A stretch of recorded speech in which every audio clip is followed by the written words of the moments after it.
पंचायत चुनाव के लिए प्रचार प्रसार में भी तेजी आ गई है। नेताजी प्रचार के साथ साथ मतदाताओं को लुभाने के लिए सोशल मीडिया का भी सहारा ले रहे हैं। आगरा के शमशाबाद ब्लॉक के वार्ड नंबर 38 में न्यूज़ वन इंडिया की टीम ने चौपाल लगाया। वोटरों के मुद्दे और प्रत्याशियों के विजन के बारे में जाना।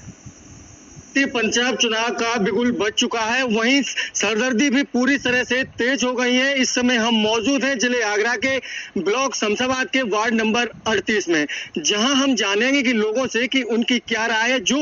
जो लोग सरकार बनाते हैं और ये गांव वाले जो सरकार बनाएंगे, एक लोगों की उस सरकार से क्या उम्मीदें होती है। तो हमारे साथ कुछ ग्रामीण मौजूद हैं और उनसे हम जानेंगे कि उनकी क्या राय है। जी, आपका परिचय जानना चाहेंगे? मैं टीकम सिंह परियार ग्रामीण क्षेत्र से ही हूँ। मैं ऐसे प्रत्याशी को चुनना चाहता हूँ जो इस क्षेत्र का विकास करा सके। यहाँ पर जो आलू की मुख्य खेती है उसका उद्योग लगा सके, आलू का कोई फैक्ट्री लगा सके, जिससे आलू यहाँ से अधिकतर मात्रा में सप्लाई हो सके, खप सके। और यहाँ के जो नाली खरंजे हैं मुख्य है, बिजली की जो समस्या है, जो पानी के लिए भी आती है समस्या खेती में देने के लिए, वो कम से कम 20-22 घंटे मिलनी चाहिए। ऐसी समस्याओं को हल करा सके, ऐसे प्रत्याशी को हम चुनना चाहते हैं। नाली खरंजा जो गंदगियां भर रही हैं उनसे निजात मिले, ऐसे प्रत्याशी को हम चुनना। बिल्कुल, और भी लोग हैं हमारे साथ, उनसे भी जाने आपके जो क्षेत्र है आपकी क्या मेन मुख्य समस्या है, जो कि प्रत्याशी जो भी नए रूप में आए जो वो सबसे पहले प्राथमिकता उनको दो, वो कार्य सबसे पहले हो जो यहाँ किसी भी आवाम में अभी तक जो कार्य नहीं हुए हैं। ऐसे कौन से कार्य हैं आपकी नजर में? जगदीश प्रसाद चौहान बोल रहा हूँ लखनपुरा से।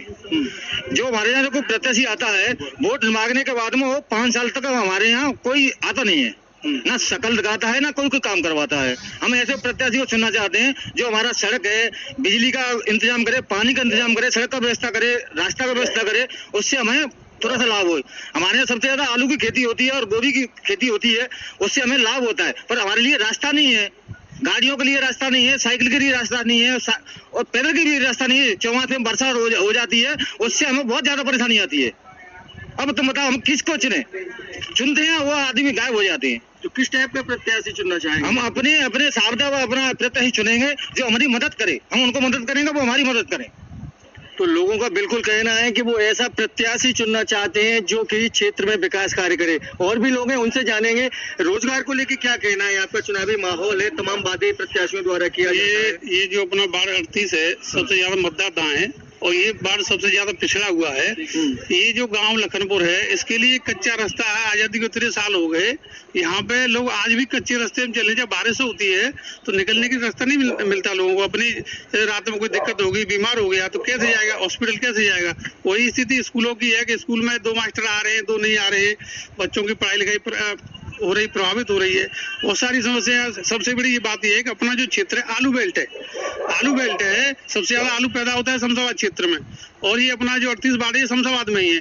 तो ये जो हम लोग अपना जो चाहते हैं चुनना आदमी, वो ऐसा हो कि कुछ व्यवस्था करे, फैक्ट्री लगवाए या आलू का कोई प्रोसेस प्लांट लगे, जिससे लोगों का आलू की खपत बढ़े या जो भी है। तो वो समस्या एक बहुत बड़ी, आलू ज्यादा पैदा होता है, उसके अनुसार कोई व्यवस्था नहीं है आलू की। और लाइट की समस्या बहुत ज्यादा है अपने यहाँ पे।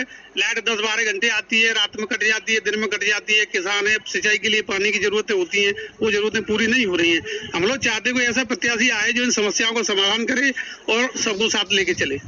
तो बिल्कुल जनता का एक उम्मीद है कि जो भी प्रत्याशी यहाँ आए वो समस्याओं का समाधान करे। जो वोटर होता है, जो वोट देता है और एक फिर एक सरकार बनाता है, लेकिन उसके बाद भी उनकी समस्याओं का समाधान नहीं होता, तो एक अपने आप में एक बड़ी विडंबना है।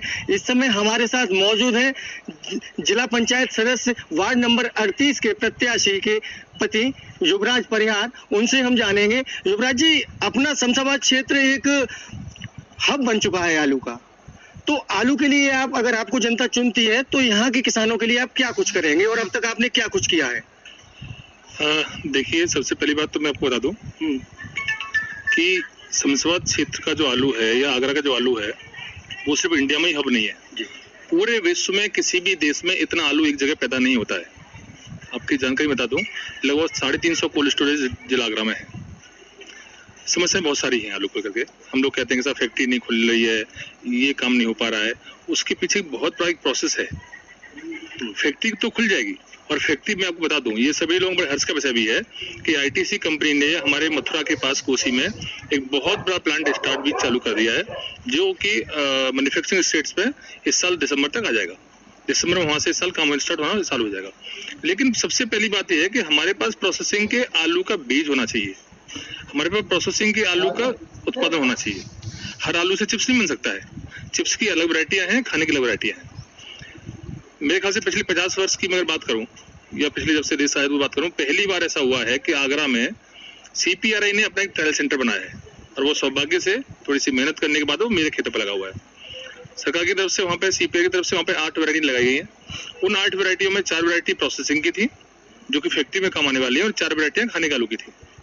और बड़े शुक्र की बात यह है कि वो 8 की 8 वैरायटियां पास हुई हैं। अब उसमें से हम लोग चाहे चिप्स के आलू लगाएं या खाने के आलू लगाएं या एक्सपोर्ट के साथ आलू लगाएं, वो सारे के सारे आलू हमारे पास होंगे। तो सबसे पहली बात तो ये है कि पहले हमें चिप्स के या फैक्ट्री के मतलब के आलू का बीज चाहिए। तो उसी कड़ी में पहला काम मैंने ये किया है कि अपने यहाँ जो ट्रायल सेंटर लगा था उसमें कुफरी संगम के नाम से, कुफरी सप्तरा 4 के नाम से, फ्राइसोना के नाम से 3-4 वैरायटियां सीपीआरआई ने जो नई इजाद करी थी, वो वैरायटी हमने यहाँ पे उनको जांचा है, परखा है, वो सेंड लिए हैं। हम आगे से सीपीआई के थ्रू उसका बीज यहाँ पे किसानों को उपलब्ध कराएंगे, और हमारा टारगेट ये है कि कम से कम 1000 किसानों को, चाहे भली मात्रा में थोड़ा थोड़ा हो, प्रतिवर्ष उनको नया बीज मिले, जिससे जो कि हम अपनी कमाई का बहुत बड़ा हिस्सा पंजाब में या मेरठ में दिलाते हैं बीज के रूप में, वो हमारा बचे। पहली कड़ी तो ये हो गई। दूसरी बात होगी, जैसा कि आपको मैंने भी बताया था कि मथुरा और कोसी के बीच में पेप्सिको कंपनी ने 800 टन पर डे कंजप्शन का, मतलब 16,000 पैकेट पर डे की खपत का प्लांट लगाया है, और वो प्लांट इस साल दिसंबर से स्टार्ट हो जाएगा। जब प्लांट लगेगा तो उसे आलू चाहिएगा। हमारे पास हमें मालूम भी पड़ गया है कि कौन कौन सी वैरायटियां उसके उपयोग के लायक हैं। हमने उस वैरायटियों के बीज की व्यवस्था भी करी जा रही है। तो कहीं ना कहीं अब एक बहुत बड़ी समस्या नहीं रहेगी। उसके अलावा एक आलू में भूरा रोग होता है, और जो सौभाग्य से हमारे इस क्षेत्र में नहीं होता है, दुर्भाग्य से हमारे पास उसका सर्टिफिकेट नहीं है, जिससे इस पूरे विश्व के 80% देशों में हमारा आलू एक्सपोर्ट नहीं हो पा रहा है। बीमारी नहीं है वो, लेकिन उसका सर्टिफिकेट हमारे पास नहीं है। मैंने स्वयं कृषि मंत्री से जब मिला पिछले वर्ष मुझे उन्होंने जब अवार्ड दिया था इंटरनेशनल प्रोटोकॉल क्लब में, तो उनसे मिला, उन्होंने कहा मुझे समय दिया, मैं उनसे जाके दिल्ली उनके कार्यालय में मिला। उस विषय पे उन्होंने बहुत संतोषजनक कार्रवाई आगे बढ़ाई है। ईश्वर ने चाहा तो बहुत कम समय में हमें वो परमिशन मिल जाएगी, सर्टिफिकेट मिल जाएगा कि हमारे यहाँ का जो आलू है वो भूरा रोग से ग्रसित नहीं है। अगर ऐसा हो गया तो मैं आपको यकीन दिलाता हूँ कि हमारे यहाँ का आलू कभी भी सस्ता नहीं बिकेगा, अर्थात जो बिकने की स्थिति कभी भी आती है वो कभी नहीं आएगी। हमारे पास पूरे विश्व की बात तो छोड़ दीजिएगा, रसिया ही ऐसा मार्केट है जहाँ पे प्रतिवर्ष 18 से 20,000 कंटेनर आलू की डिमांड रहती है। अगर वो ऑर्डर हमें मिल जाए, और मिल सकता है, वो भी चाइना से लेते हैं, ट्रांसपोर्ट कॉस्ट ज्यादा पड़ती है, उनका चाइना से व्यापारिक संबंध अच्छे नहीं, इतने हमारे अच्छे हैं। रसिया से हमारे व्यापारिक संबंध भी है, और हमारा सबसे करीबी और मित्र देश भी रसिया है। तो अगर एक बार जो भूरा रोग का हमें सर्टिफिकेट मिल जाए कि हमारे आलू भूरा रोग से ग्रसित नहीं है, तो 18 से 20,000 कंटेनर प्रतिवर्ष हम लोग रसिया को एक्सपोर्ट कर सकते हैं।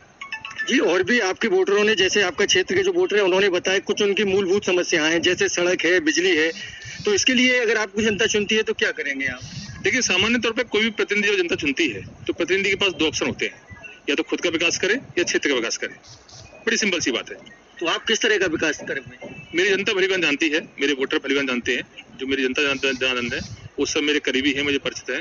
मैंने उनसे बोला हुआ है, शायद पहला प्रत्याशी ऐसा होने पे जा रहा हूँ अगर ये लोग मुझे चुनते हैं तो प्रत्येक संडे को इनके बीच में आया करूंगा, इनकी बात सुना करूंगा, जो भी समस्याएं हैं उनके निराकरण का पूरा प्रयास किया जाएगा। सबसे बड़ी समस्या यहाँ पे ये है कि खेतीबाड़ी का ये क्षेत्र है, कोई बहुत बड़ा उद्योग धंधा यहाँ पे नहीं है। तो कम से कम जो लाइट मिलती है वो उस हिसाब से मिले कि आदमी दिन में अपना काम कर ले, रात को चैन से सोए। अभी ना तो दिन का भरोसा है ना रात का भरोसा है, कभी लाइट दिन में आ रही है, कभी रात में आ रही है, ना वो दिन में चैन से बैठ पा रहा है ना रात में चैन से सो पा रहा है। टाइम पे लाइट मिले। हम लोग यहाँ पे जो आलू के अलावा दूसरी क्रॉप करते हैं, गोभी करते हैं या कुछ चीज करते हैं, उनके लिए हमें एक लॉजिस्टिक वैन की सुविधा मिले। अभी एक नई सरकार ने पहल करी है किसान रेल के नाम से, उसके थ्रू हम लोग अपनी गोभी है या दूसरी फसल है उनको देश के विभिन्न हिस्सों में भेज सकें। उसमें सरकार ने सब्सिडी भी लागू करी है। तो वो भी मैं अपने किसानों को जागरूक करूंगा कि सिर्फ हम लोग अपने लोकल की मंडियों पर डिपेंड ना रह करके, जो भी अब हमारे देश की मंडियां हैं, अब तो हम लोग 24-24 घंटे में देश में कहीं पहुंच सकते हैं किसान रेल के माध्यम से। 50% उसमें डिस्काउंट भी है। लेकिन ना तो कोई बताने वाला है ना जानने वाला है। प्रतिनिधि चुन जाते हैं, 5 साल बाद वोट मांगने फिर जाते हैं। ऐसा बिल्कुल नहीं होने वाला है। परिवर्तन आएगा, परिवर्तन होके रहेगा।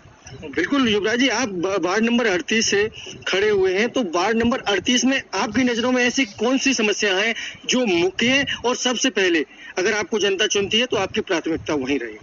जैसे कि मैंने आपको बताया, जाहिर सी बात है, खेती किसानी का क्षेत्र है तो वो तो सबसे प्रायोरिटी पे ही है। रोजगार तो सबसे पहले है, रोजगार है, शिक्षा है, स्वास्थ्य है। जैसे कि अभी मेरे यहाँ पे मित्र ने बताया था कि हर गाँव में प्राइमरी स्कूल है, 8 टीचर हैं, उनका आपस की अंडरस्टैंडिंग है, 4 आ जाएंगे कि 4 कल आएंगे, ऐसा अब नहीं होगा, 8 के 8 आएंगे।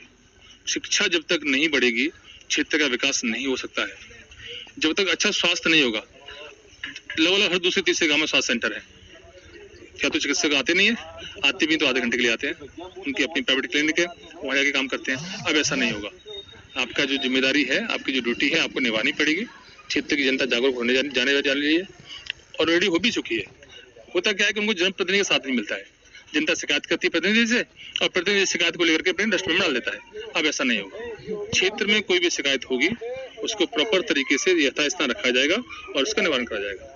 जहाँ जहाँ गाँव में रास्ते की समस्या है, खासकर जब जो जिस गांव में खड़ा हुआ मैं भी, वो गांव में लखनपुर गांव में मैंने देखा है, जिला पंचायत के हिसाब से बॉर्डर का गांव है ये। अगर भगवान न करे बारिश के टाइम पे किसी व्यक्ति की तबीयत खराब हो जाती है तो उसको गांव से हॉस्पिटल ले जाना नामुमकिन हो जाएगा, लवो।